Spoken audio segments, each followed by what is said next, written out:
Well, hello, welcome back. We're looking through the Gospel of Mark. We've reached chapter 9 and a huge event. Perhaps you could argue the kingdom of God coming in power, perhaps, takes place right here. So let's have a look. Mark chapter 9, verses 2 through 13. 6 days later, Jesus took with him Peter and James and John, and led them up a high mountain apart by themselves. And he was transfigured before them, and his clothes became dazzling white, such as no one on earth could bleach them. And there appeared to them Elijah with Moses, who were talking with Jesus. Then Peter said to Jesus, Rabbi, it is good for us to be here. Let us make 3 dwellings, one for you, one for Moses, one for Elijah. He did not know what to say, for they were terrified. Then a cloud overshadowed them, and from the cloud there came a voice. This is my son, the beloved, listen to him. Suddenly, when they looked around, they saw no one with them anymore, but only Jesus. As they were coming down the mountain, he ordered them to tell no one about what they had seen, until after the Son of Man had risen from the dead. So they kept the matter to themselves, questioning what this rising from the dead could mean. Then they asked him, Why do the scribes say that Elijah must come first? He said to them, Elijah is indeed coming first to restore all things. How then is it written about the Son of Man, that he is to go through many sufferings and be treated with contempt? But I tell you, Elijah has come, and they did to him whatever they pleased, as is written about him. The Gospel of the Lord. So, a couple of things, big things actually, to talk about here. So let's have a look. So the transfiguration, what does that even mean?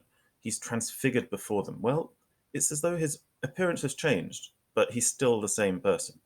It reminds me, because as you know, I'm a Lord of the Rings nerd. So it kind of reminds me of that scene in Lord of the Rings where they see Gandalf the Grey is now Gandalf the White.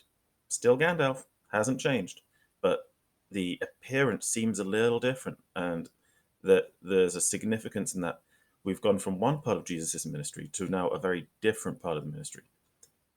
If you remember just a couple of verses before, Peter has declared Jesus to be the Messiah they were looking for. And now we're seeing Jesus is going with it and saying, yeah, you've got it. Now it's time for the next part. So you see the things that I've highlighted here. So he's transfigured before them. And then we also get almost a callback to Jesus' baptism. So the beginning of the ministry, we have, this is my son with whom I am pleased, back in Mark chapter 1. And now we're having, this is my son, the beloved, listen to him. It's like, this is part 2. This is now the next stage in Jesus' ministry. And so that's called a clip, oh, I don't know, a picture from the movie, but it kind of is what I imagined the Transfiguration probably looked something like.